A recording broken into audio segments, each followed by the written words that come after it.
Bilan très positif, nous sommes en ligne avec le target que nous avons assigné. Nous avons livré jusqu'à aujourd'hui plus de 650 véhicules. Nous, target pour 2012, c'est de supérer ou de s'approcher à 900 véhicules. Donc j'estime que nous avons toutes les conditions pour le faire. Donc jusqu'à aujourd'hui, assez positif. Nous avons un trimestre qui sera facile, un marché qui est un peu difficile. Mais, en fait, on confirme le target de l'année, soit en volume, soit en livraison, soit en termes de profitabilité.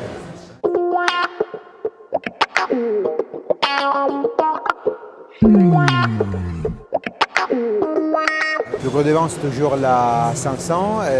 On attend beaucoup de la Turismo et de la compétition, donc une nouvelle gamme Abarth 500. Et je crois que le mix il sera plus de 60%.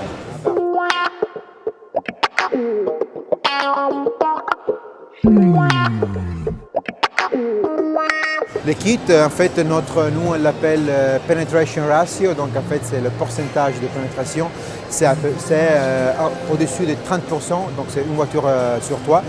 Mais cette voiture, en fait, elles seront déjà équipées de série, donc directement de nos usines, de kit SS, donc ils auront plus 156 chevaux.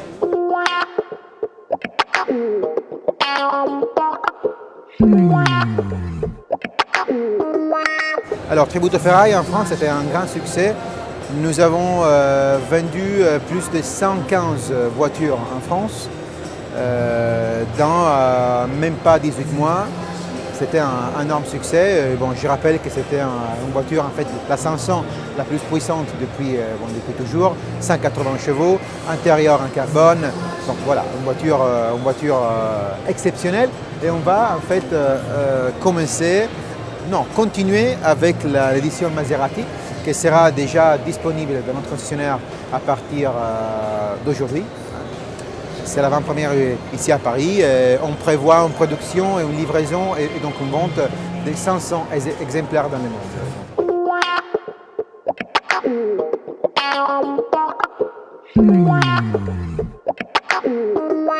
Je pense que c'est assez immédiat. En fait, la 195 Turismo, c'est une voiture plus élégante qui va satisfaire les exigences des clients plus élégants et plus exigeants. Qu'ils ont en fait des attentes plus grand tourisme. Voilà. Pourquoi? Parce que bon, les coloris c'est bicolore, rouge, gris, c'est un nouveau coloris. Nous avons les chevaux de série qui viennent directement de l'usine, intérieur, cuir de série. Et boîte, je rappelle qu'en fait nous avons développé pour la première fois la boîte berline, la boîte automatique sur la berline, c'est une nouveauté chez nous.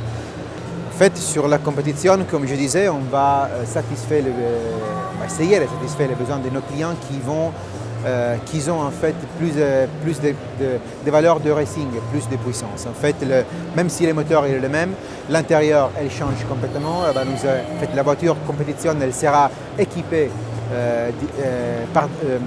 par des sièges Sabelt avec de Pomoza dessus et toujours fléché, donc en fait elle aura un kit de série.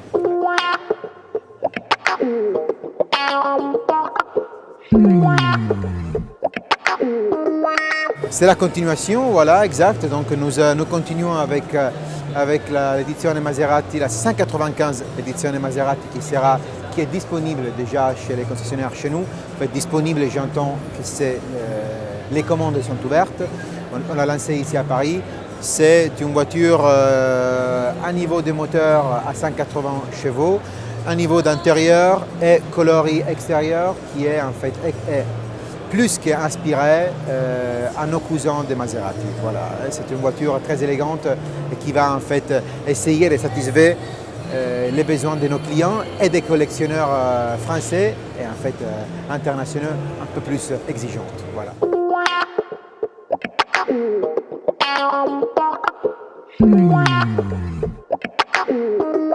Ce programme, c'est un programme pour nous très clé, on l'a compris, donc on a travaillé beaucoup sur ce programme et il a l'objectif pouvoir répondre à toute exigence de nos clients, soit de coloris, soit à l'intérieur, soit d'équipement, soit de livrets. Et donc ça, on a en présent la 195 131 Odo Mirafiori, qui en fait elle est expirée au Racing Abarth, en voiture Abarth très connue qui s'appelle la 131.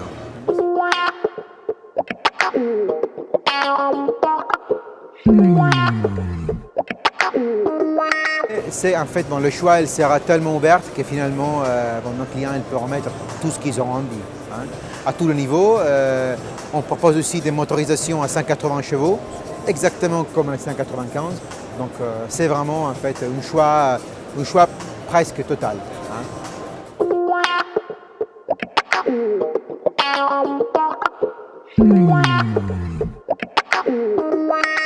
Oui, bien sûr, bien sûr. Elle sera homologuée par lui-même. Hein.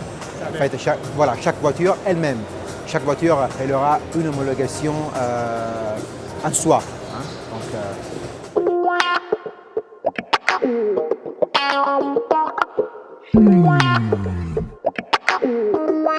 Non, je ne crois pas que ce soit un niveau de tributo Ferrari, mais quand même, la personnalisation et la par définition un coût différent, hein, parce qu'on part pas de volume, donc c'est vraiment très artisanal, c'est vraiment très artisanal. Donc elle aura un coût différent d'une voiture standard qui est aujourd'hui dans la gamme, mais elle restera accessible, donc elle ne sera pas non plus inaccessible. Tu as une idée de ce que ça peut coûter? Pas encore, ça dépend. On a toujours, on a plusieurs variations, donc c'est trop général. Hein, trop général.